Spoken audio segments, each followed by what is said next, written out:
구사구 건강클리닉입니다. 바람이 많이 불고 건조한 날씨가 되면 내 의지와 상관없이 눈물이 두루룩 흐르는 분들이 많으시다고 합니다. 유료증 또는 눈물 흘림증으로 부리는데요. 눈물 흘림증은 적극적인 관리, 치료가 필요하겠습니다. 눈시원안과의 이시원 원장과 함께 자세히 알아봅니다. 안녕하세요. 예, 안녕하세요. 네, 눈물 흘림증이라는 게 어떤 건가요? 예, 저희가 그 눈물길이라고 하는 것이 있는데 이것이 그 눈 안쪽에 있는 그 눈점을 통해서 이제 코로 내려가는 배출로거든요. 네. 이러한 눈물길이 조금 좁아지거나 또는 또 막히거나 어떤 경우에는 그 눈물을 빠주는 배출 기능이 떨어져서 눈물이 이제 코로 빠지지 못하고 눈 밖으로 넘쳐 흐르는 것을 눈물 흘림증이라고 합니다. 네. 선천적인 경우와 후천적인 경우가 있다고 하던데요. 방금 말씀하신 게 어떤 원인들이 있는지 설명 부탁드립니다. 네, 대개 이제 선천적인 경우는요, 그 아이가 태어나서 그 아까 말씀드린 그 눈물길이 그 발달 과정에서 그 일부가 개통되지 않고 얇은 막으로 코 쪽이 막혀 있는 경우를 저희가 선천적 눈물 흘림증이라고 얘기를 하게 되고요. 성인의 경우에는 그거와는 달리 처음에는 잘 개통되어 있던 눈물길이 나이가 들면서 조금 좁아지는 이런 그 퇴행적인 변화와 또는 어떤 만성 염증으로 인해서 이제 막히는 경우로 나눠 볼 수가 있어요.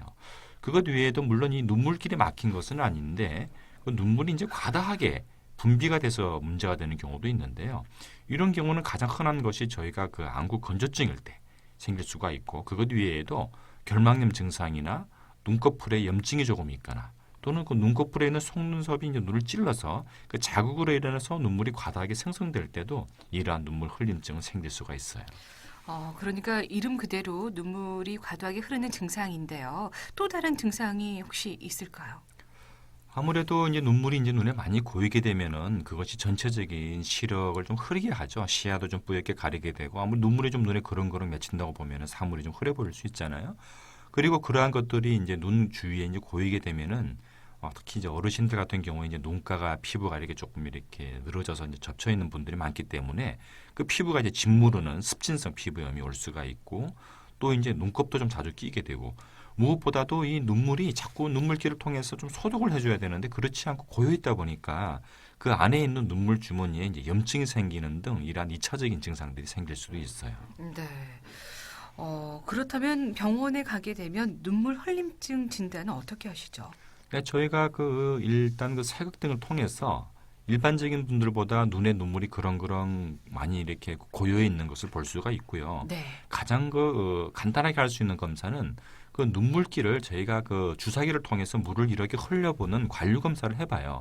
그러면은 정상적인 사람은 그 코 쪽으로 아주 시원하게 물이 내려오는 것을 알 수가 있는데 이쪽 부위가 좀 막혀 있는 분들은 그것이 눈 밖으로 오히려 거꾸로 역류해서 흐르거나 또는 코로 내려가기는 해도 그 내려가는 것이 조금 이렇게 강도가 약한 안 막힌 쪽은 시원하게 내려가게 되면은 막힌 쪽은 조금 쫄쫄 내려가는 이런 느낌을 알 수도 있습니다. 물론 네. 이러한 검사 외에도 네. 정확하게 우리가 어떤 부위가 막혔나를 알기 위해서 그 엑스선 검사를 통해서 조영제를 가지고 정확하게 좁아져 있는 부위와 막힌 부위까지 찾아낼 수도 있어요.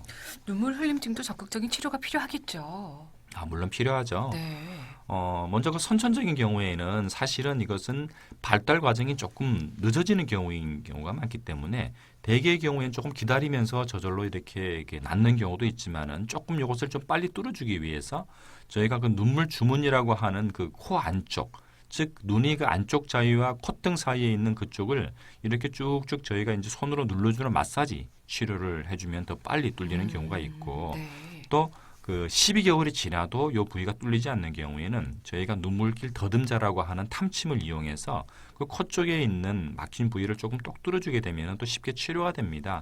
그러나 이러한 경우에도 잘 뚫리지 않는 경우 또는 선천적으로 얇은 경우에는 저희가 실리콘 관이라고 하는 치료용 눈물길 치료 그 줄기를 이제 넣어주는 삽입술을 하기도 되고요. 후천적인 경우에는 사실은 이러한 그 마사지를 가지고서 좋아지는 경우는 참 드물기 때문에 저희가 바로 실리콘 관 삽입을 해주거나 또는 그것으로 치료가 안 되면은 아예 눈물길을 코 쪽으로 새로 재건해주는 눈물길 교통술을 하기도 합니다. 네. 자, 그럼 이쯤에서 여러분께 오늘 퀴즈 한 번 더 알려드리겠습니다. 오늘 OX 문제 준비해 오셨는데요. 어떤 문제죠? 네, 오늘 문제는 눈물 흘림증을 치료하지 않을 경우에 불편감은 물론 반복적인 염증이 생길 수도 있다. 맞으면 O, 틀리면 X입니다. 자, 눈물 흘림증을 치료하지 않을 경우 불편감은 물론 반복적인 염증이 생길 수도 있다. 오늘의 문제가 되겠습니다. 이 말이 맞을까요? 맞으면 O, 틀리면 X 보내주시면 되겠습니다. 잠시 TV 긴급 정보 하나 전해드리겠습니다. 3061 애청자의 제보인데요. 녹산산업대로 신항 방향입니다. 2번 신호대의 2차로에서 대형 낙하물이 지금 떨어져 철회 중에 있다고 합니다. 뒤로 정체되고 있다고 하니까요. 여유 가지고 지나시길 바랍니다. 자, 눈물 흘림증을 이대로 그냥 방치하고 치료하지 않을 경우에는 어떻게 될까요?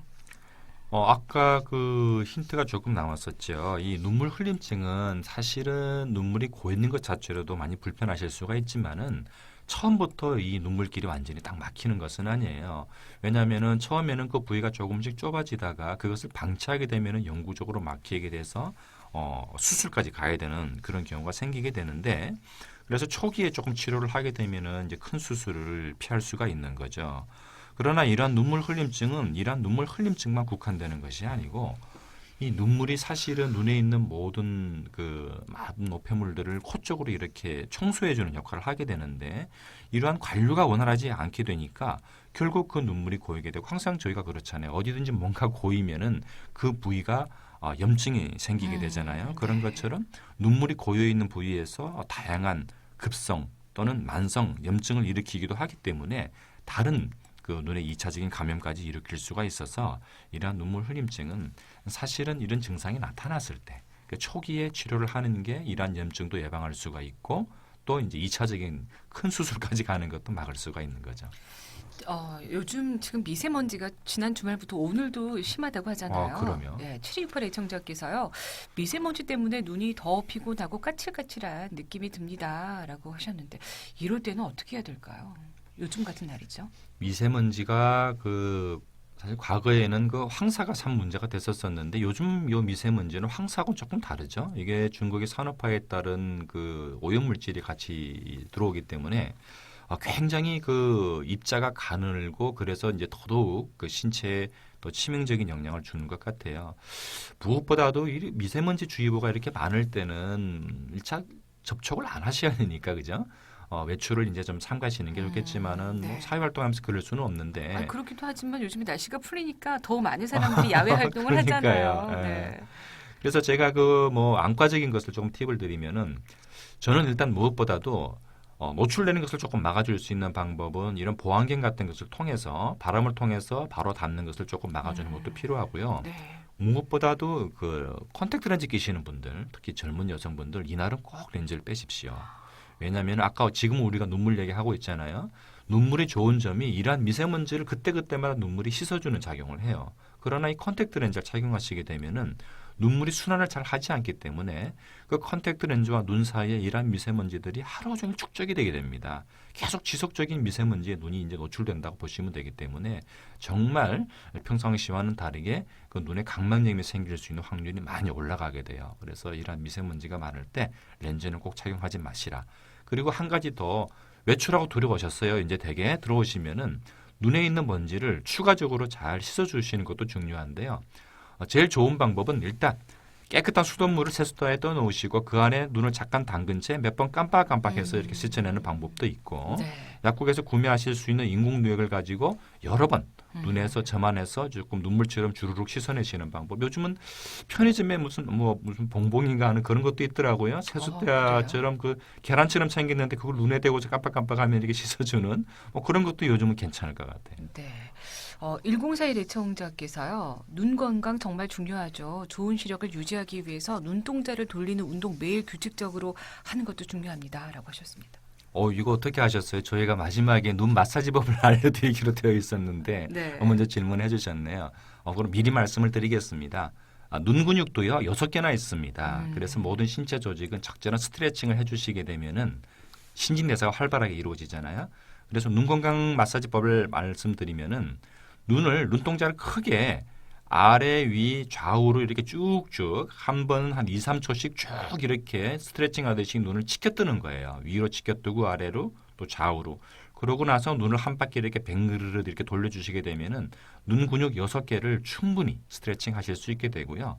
그 이후에는 그 눈 주위를 감싸고 있는 그 뼈 부위, 눈동자는 절대 누르지 마시고 눈 주위의 뼈 부위를 돌아가면서 꾹꾹 이렇게 지압을 해주시면은 눈 주위에 흐르는 혈관 흐름을 아주 원활하게 해주기 때문에 좋은 마사지 방법이 됩니다. 네, 눈동자 돌리는 운동은 어떻습니까? 그렇다면. 아까 말씀드린 그거였죠. 그 스트레칭 한다는 거. 네. 치켜 뜨는 거 위로 크게 치켜 뜨고 아래로 쭉 내려다보고 또 좌우로 이렇게 흘겨보고 네. 그리고 마지막으로 눈동자를 한 바퀴 뺑그르르 돌려주는 거. 그게 운동이 된다고요? 예, 눈 근육을 신기하네요. 이렇게 쭉 스트레칭을 해줘요. 네. 4873 애청자께서 50대 중반이신데요. 요즘 한쪽 눈에 자꾸 눈물이 나옵니다. 봄이 되면 눈도 가렵고 재채기도 나오면서 콧물도 같이 나오는데요. 봄이 왔구나 그런 느낌. 봄마다 이런 또 아리를 하시나 봅니다. 이러한 분들은 그 봄철에 생길 수 있는 알레르기 증상을 전형적으로 겪게 계세요. 네. 봄에는 알레르기를 일으킬 수 있는 물질들이 많잖아요. 미세먼지 조금 지나면은 저희가 또 꽃가루 그러게요. 이런 것들이 날리는데 보통 사람도 약간은 이런 알레르기 증상을 느끼게 됩니다. 말씀하신 것처럼 눈물도 좀 그렁그렁 고이고 눈이 조금 부으르기도 하고 가렵기도 한데 조금만 노출돼도 심하게 알레르기 반응이 오는 체질이 있어요. 저희가 아토피 체질이 그럴 수도 있고 알레르기 체질인 분들도 있는데 이러한 분들은 이런 그 증상이 생기기 전에 가까운 안과에 가시면은 알레르기 반응을 조금 이렇게 감소시켜주는 예방약제들이 있어요. 이러한 예방약제를 지금부터 시작을 해서 미리 하루에 한 2번 정도 미리 써주시면은 상대적으로 이러한 미세먼지나 알레르기 물질에 노출이 되더라도 조금 가볍게 염증을 앓고 지나가실 수가 있습니다. 알겠습니다. 자, 그럼 여러분께 이쯤에서 오늘 클리닉 퀴즈의 문제와 함께 정답 발표해 드리겠습니다. 네, 오늘 문제가 눈물 흘림증을 치료하지 않을 경우에 반복적인 염증이 생길 수 있다. 네, 정답은 O입니다. 네, 퀴즈 정답자는 프로그램 마지막에 함께 발표해 드리겠고요. 오늘 눈물 흘림증에 대해서 자세히 알아봤습니다. 눈시원 안과의 이현석 원장이었습니다. 고맙습니다. 네, 감사합니다.